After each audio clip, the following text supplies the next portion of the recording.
I'm fighting everything in my power to not say Konnichiwa, creators.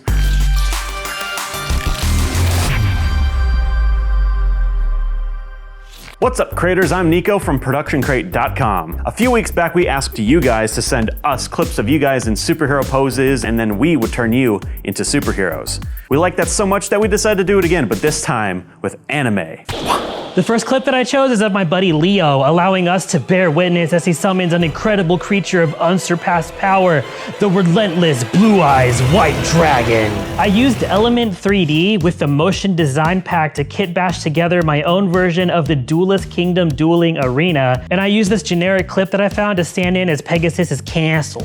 I even threw in some custom cards as little Easter eggs, little baby Easter eggs. I know some of you may be asking, hey Adrian from ProductionCrate.com, how can Leo summon the dreaded Blue Eyes White Dragon if he already has 5 cards on the field? And to that I say, you activated my trap card, baby! Negative comments still count as engagement. The algorithm doesn't know the difference. Now, as for the dragon himself, I just used a model that I found online and I rigged it up in Blender. All the bones are just animated randomly using noise modifiers. Now, animating this way does kind of look less intentional, and in this case, it kind of made the dragon look like a happy puppy dog, but that's where my skill level is at, so that's what I'm going for. Now, as for the hologram effect, obviously I use Crate's hologram script, but I have an extra tip for you. When you're applying the hologram effect to an actual 3D object that you're rendering in Element, don't just use the default scan line. Instead, just make a texture like this using the Venetian blinds effect, and then make a new copy of Element and apply it to your model using a cylinder Y-oriented plane or an XY texture mapping mode. They do slightly different things, so just pick whichever one looks better on your model. And now you can use that as a Luma mat, and now you have 3D scan lines. It didn't really end up making much of a difference in this shot because I have a fairly standard camera move, which ends up making them look kind of flat in 2D anyway. You can kind of tell, but they do scale properly with the camera, so it was still worth the effort. The lightning I use, that's from our newest collection of Super Lightning, and they're pretty neat, I would say. I sped them up a little bit to make them look more like smaller scale arcs rather than giant lightning blasts. Lightning strikes?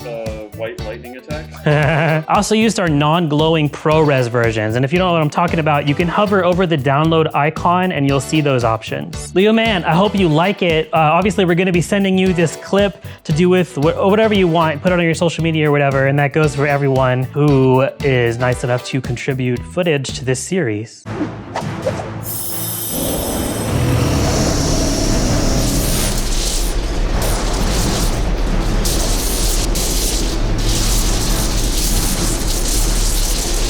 For my effect, I selected this photo sent to us by Ketan Shrivastava that he took of his friend in this cool sword pose, which I decided to turn into a hollow Ichigo type effect from Bleach. Using a combination of After Effects and Photoshop, I isolated my subject, removed whatever he was holding, and gave him this replica Ichigo Bankai sword that I was able to find online. Hello, Adrian. Oh, am I too close? In the anime, Ichigo's sword can unleash this dark, almost black flame-like energy attack called Getsuga Tensho.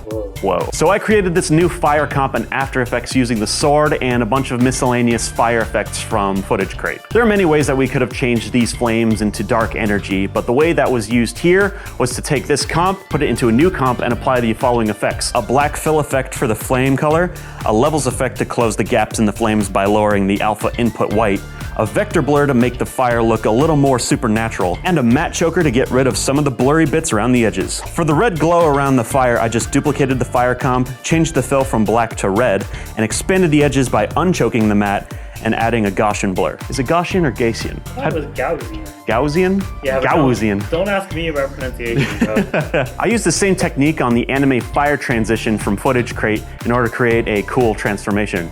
Or should I say warm? I wanted to give my subject a cool hollow mask. Or should I say warm? Just like Ichigo had, but I struggled to find good scans online. That's when I remembered that I have this mask, this Bleach mask that I got from Comic-Con in like 2008. Can't believe I still have this, it was in my closet. I shot some keyable footage of this mask and then just dropped it into After Effects with a drop shadow. In Bleach, there's this thing called spiritual pressure, where a character's overwhelming energy makes it seem like the air around you is getting heavier. I attempted to recreate this effect by making an adjustment layer and adding a fast box blur with the blur dimension set to vertical. Then I found this rain on Footage Crate that I just sped up and looped and decided to use as an alpha matte.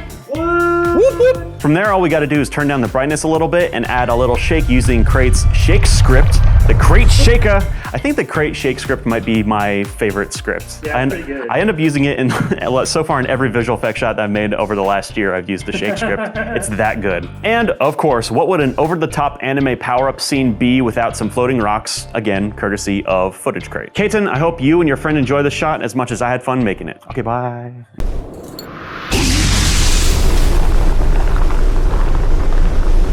For my shot, I chose this sequence of clips from GeoPix because I really like that he used a green screen, and I like that I get multiple camera angles, so that really lets me be a little more creative with my shots. I think he might have been going for the exact shot that I chose, which was like a Sasuke shot from Naruto.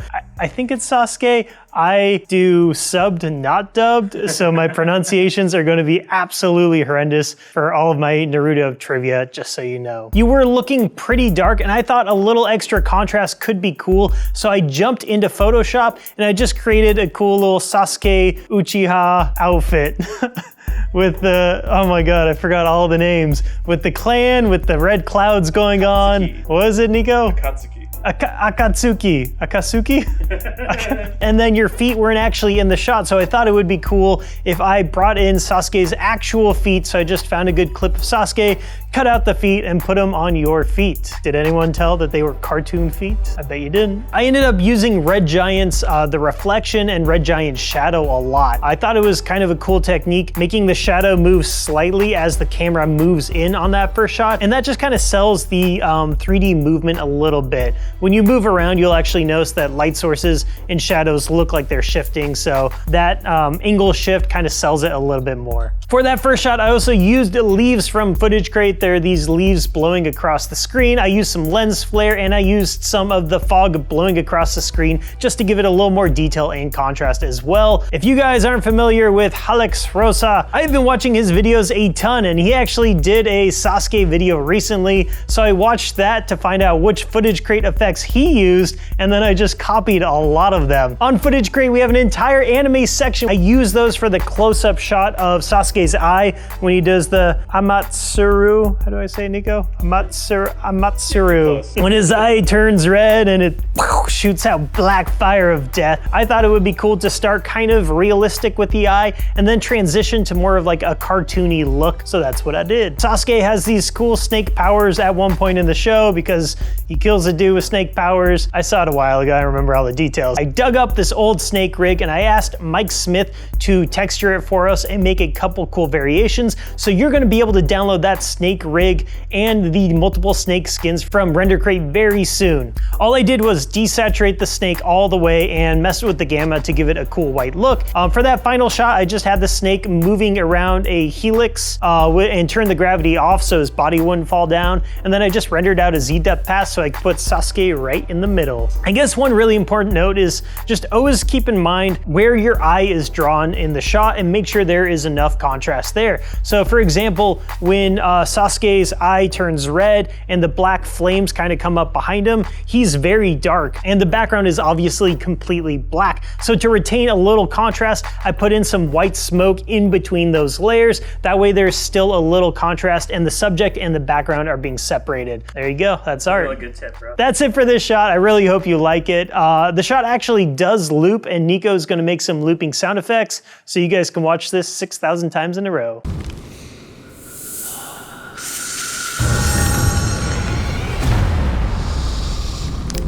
My next shot is from my boy Dhruv showing off his fireball jutsu. Now at first I wasn't sure if he had enough chakras, but it turns out he can totally handle it. By the way, I have never seen this anime before. I sped up his hand movements at the beginning because ninjas are fast. Do you know what they're called? The hand movements he does? Patty cake. The patty cake. For the background, I used some of the plant and tree assets from Render Crate, and I rendered those in Element. I actually made a tutorial just earlier this week about how to do exactly that. Are you guys subscribed to the Creators channel? Because that's where it is. As for the background that goes behind that background, I used an HDRI, which is also from Render Crate. I animated some After Effects lights to make it so that the trees would light up as in response to the fireball. For the fireball itself, I obviously just use a combination of different fireballs from Footage Crate. That's how you do it, man. I also added in a shockwave, which I colored orange, and some embers as well. It's all from Footage Crate. have an account on Footage Crate? You probably do. And Drew, man, I hope you like the clip. We're going to be sending it to you. Thank you so much for participating. Thank you so much to everybody that submitted content. We had a lot of fun making it, and we're definitely going to do it again, only next time we're going to do magic. Scarlet Witch, Doctor Strange, Gandalf the White, who else? Luna Lovegood. Everyone's favorite, Luna Lovegood. Submit your entries to support@productioncrate.com with Make Me Magic as the subject line. You think that's a good one? I do. I'll see that. I look through all the support emails. I'll find it if it says Make Me Magic. Thanks again, everybody. We'll see you next time. Remember to make it awesome.